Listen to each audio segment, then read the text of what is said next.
Ladies and gentlemen, welcome to another reaction video. In today's video, we are going to mostly cover the divine command theory. Why do Christians believe that good is whatever God commands and bad is whatever contradicts God's will? And we're also going to look at the distinction between good from the Christian perspective and a non-believer's perspective. I also want us to discuss what value means to these people. When a Christian says that we are born valuable or human beings who are born with value, what do they mean? And when an atheist says that human beings have to earn value, what exactly do they mean? So stick around because it's going to be a very interesting conversation. It is a video that was originally produced by Jubilee, and I hope you're gonna enjoy it. Let's go. I believe there is good in every person.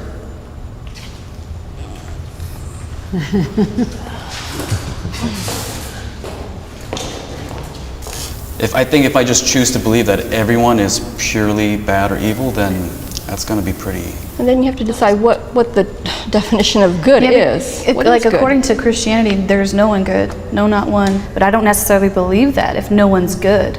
I We're born with a sin nature. Yeah, so that's hard. Is like my definition of good may not align with Scripture, so it's hard because that's why I hesitated. Like I want to believe everybody's good.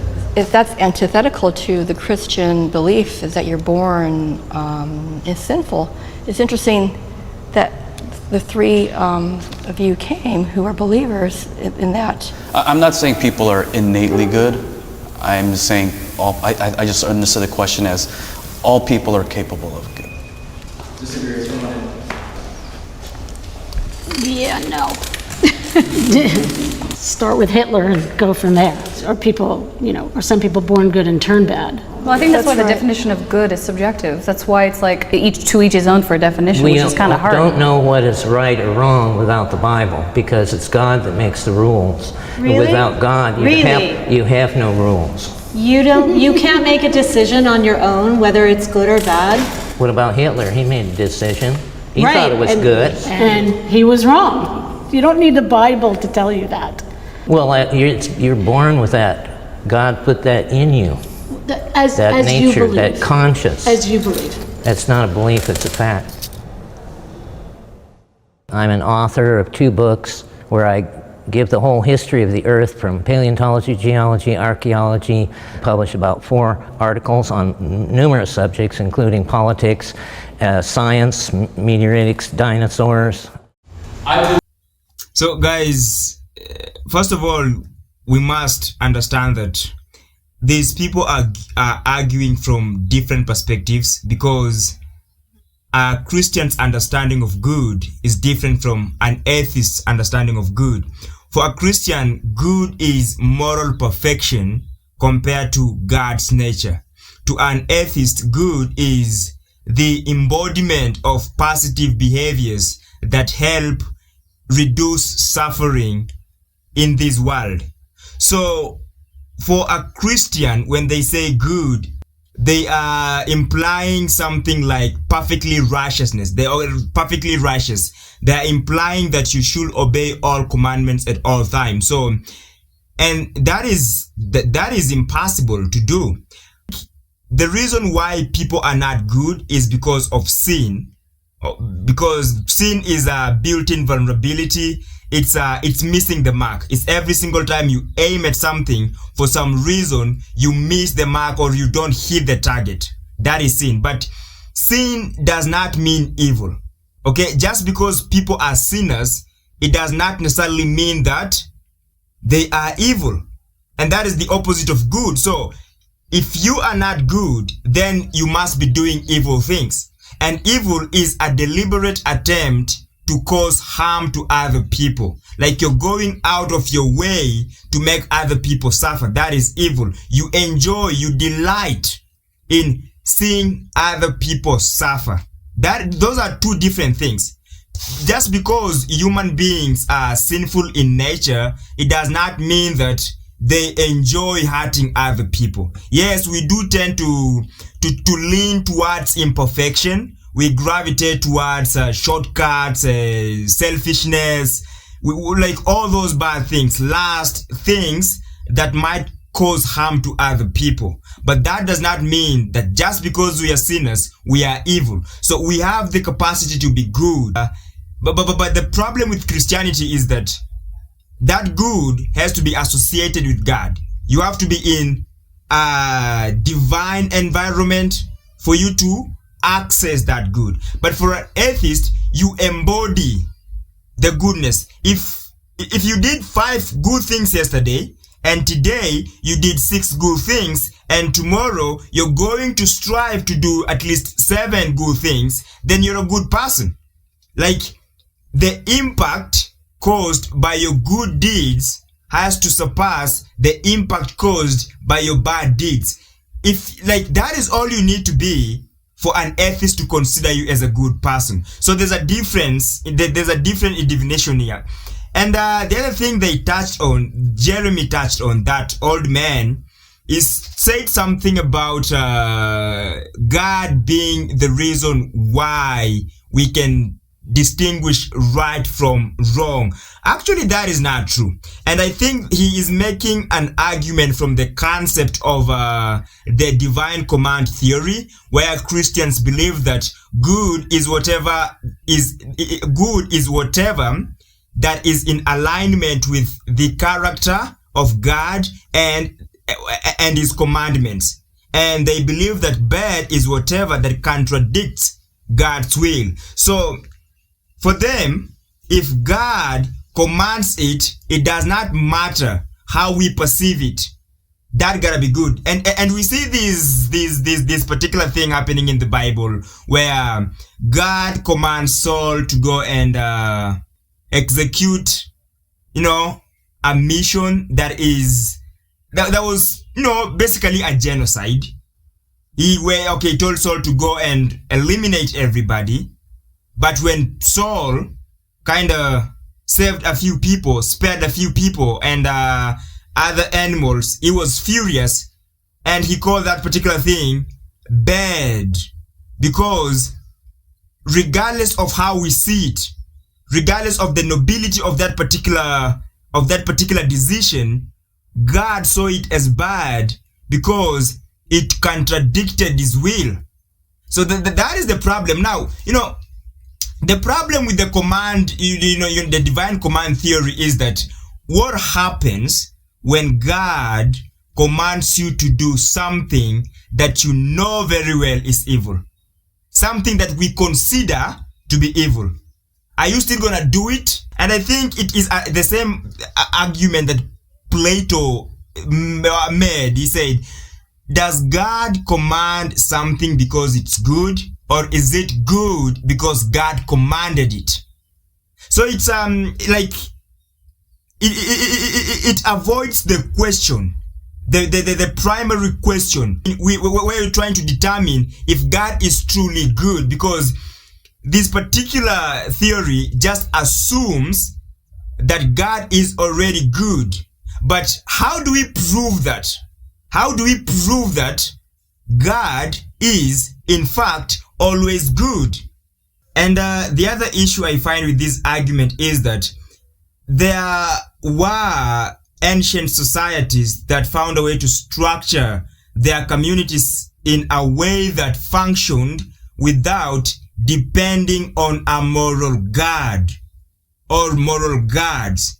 You look at Confucianism and Taoism. Like, Confucianism is not a religion.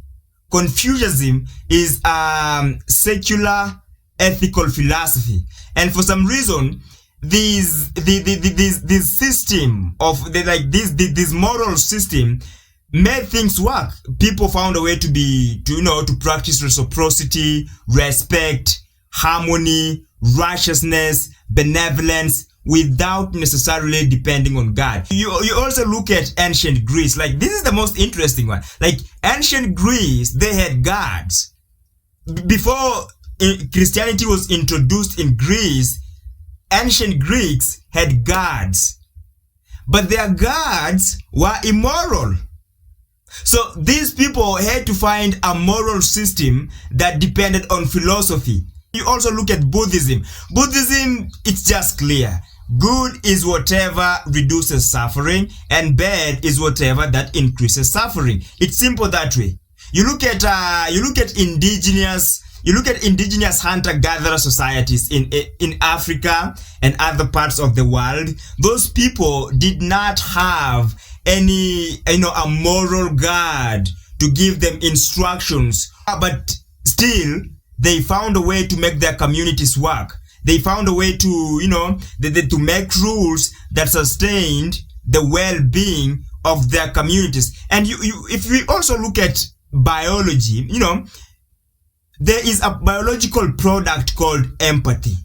And this happens when our mirror neurons, help us feel what other people are feeling.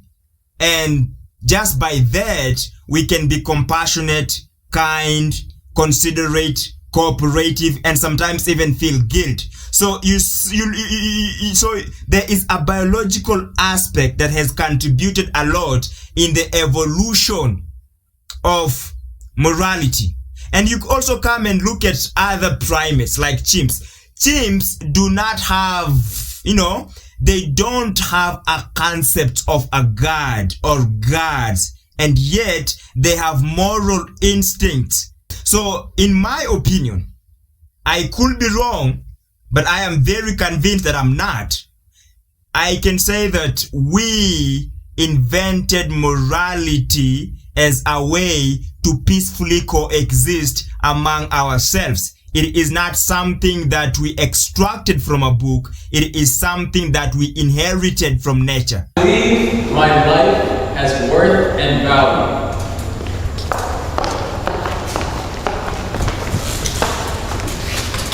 To my mother. Yes, I would want people to think that they have worth and value, but I mean, we are all ants on a big ball. We are all very important. The design in those things, if a man were to design it, it would cost several $1 million to make a human, if that were possible. And yet, God has created billions of us. I believe in people. I believe we make our own choices. I don't believe that there is a overriding being controlling those choices or controlling our situation. You are important.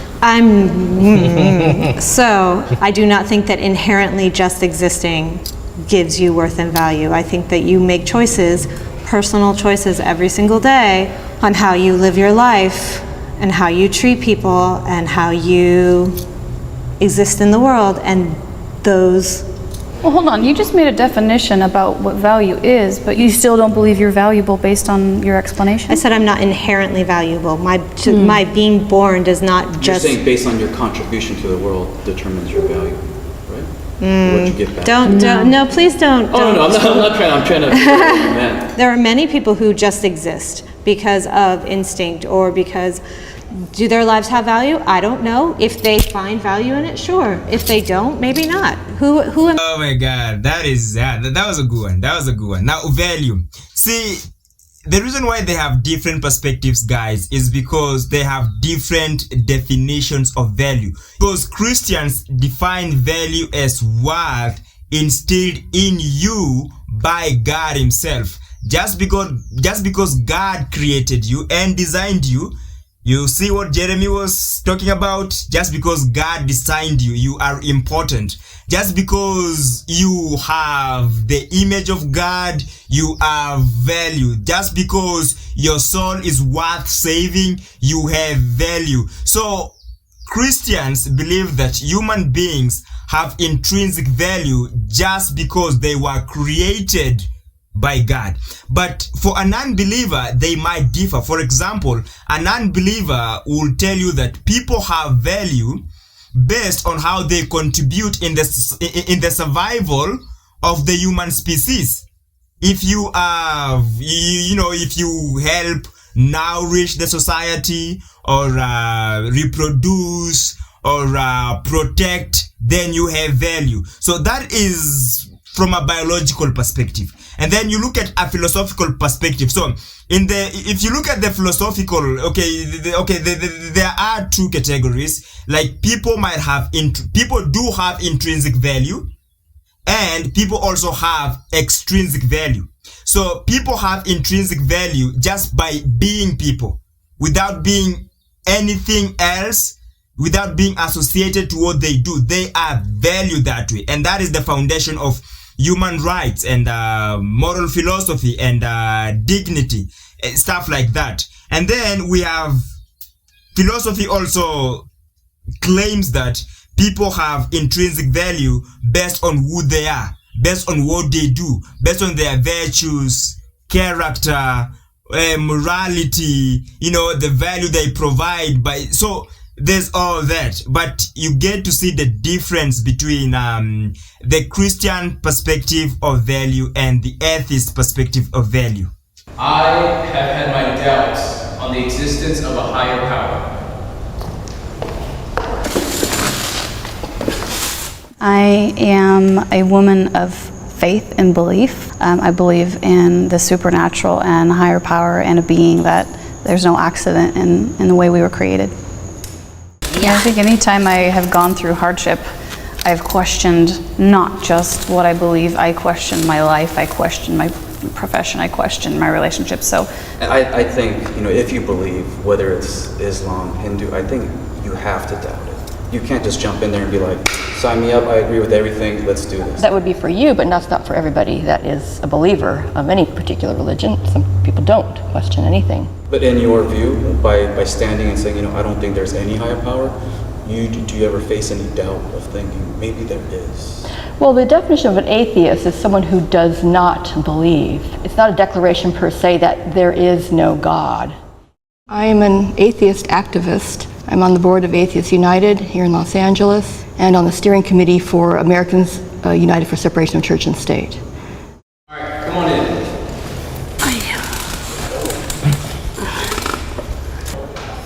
No, I've never had any doubt, because I can see design everywhere. And you are not an atheist, you're an agnostic. Nope. You see, I'm an agnostic No, believes. don't tell me what I am. I am an atheist. An atheist doesn't believe I'm an atheist, no. An atheist doesn't The believe in the definition- supernatural, No. period. An atheist An does not believe in agnostic that. No. does believe An in the atheist is supernatural. someone that does not He believe just in doesn't God. believe in God. I am telling you what an atheist is. You're wrong. No. Do you believe in the I am an supernatural? atheist. Do you believe in the supernatural? Do not tell me Do you believe what in I am. witches? we don't need to make What I anybody am. right or wrong. It's just answer the question, give her tell me what I space to am. talk. Give her space to talk. Do you believe that this line of interrogation, questioning furthers your... No, I'm just giving facts. Oh my god, guys, he's just giving facts. So this last segment of the debate was about doubt and what exactly is atheism and the relationship between God and the supernatural. But first of all, let's go with doubt. Like, doubt is part of faith. Doubt is part of faith. So for him to say that he has never doubted his entire Christian life, that is just disingenuous. So, because even the heroes of the Bible, the likes of Moses, Elijah, Thomas, John the Baptist, they all doubted. Moses parted the Red Sea, okay? He witnessed the Passover. He used to strike stones with a stick and water will come gushing out. He saw manna falling from heaven. He interacted with God on almost a personal level. But Moses still doubted God's ability to deliver Israelites to Canaan. You look at Elijah. Elijah doubted God. You look at Thomas. Thomas walked with Jesus, but he still said, hey, until Jesus stands here and I stick my fingers in his wounds, I won't believe it. John the Baptist. Guys, John the Baptist, the very guy who prepared the way for Jesus Christ, when he was arrested and he was in jail, he did send a messenger to ask Jesus, are you truly the Messiah? Or should we expect somebody else? We look at Peter. Peter walked on water, but he still doubted Jesus Christ. And then now, who exactly is an atheist? Because Jeremy says that an atheist is someone who does not believe in the supernatural, which is very wrong. Atheism is the absence of belief in God. Okay? So an atheist is someone who does not believe in God. Okay? So for him to say that an atheist, that atheists don't believe in supernatural is not accurate at all, because not all atheists are materialists. Some atheists believe in a consciousness beyond death. They also believe in spirituality. They believe in they believe in manifestation. They believe in the simulation theory. And I think he is also confusing atheism with naturalism. Naturalism is the conviction that only physical matter exists, while atheism is a conviction that no gods exist. Someone can be an atheist naturalist, an atheist spiritualist, an atheist Buddhist, an atheist pantheist. So all things are very possible. You look at people like Sam Harris, you look at Carl Jung, you look at Alan Watts. These are all atheists who believe in the mystical side of consciousness. So I think Jeremy is confusing atheism with the scientific materialism. And as I said, supernatural and God are not the same thing. So guys, I think you got some value from that video. If you liked what you saw and what you heard, please subscribe to the channel. I am trying to hit 1,000 subscribers. So yeah, I really appreciate it. Till next time.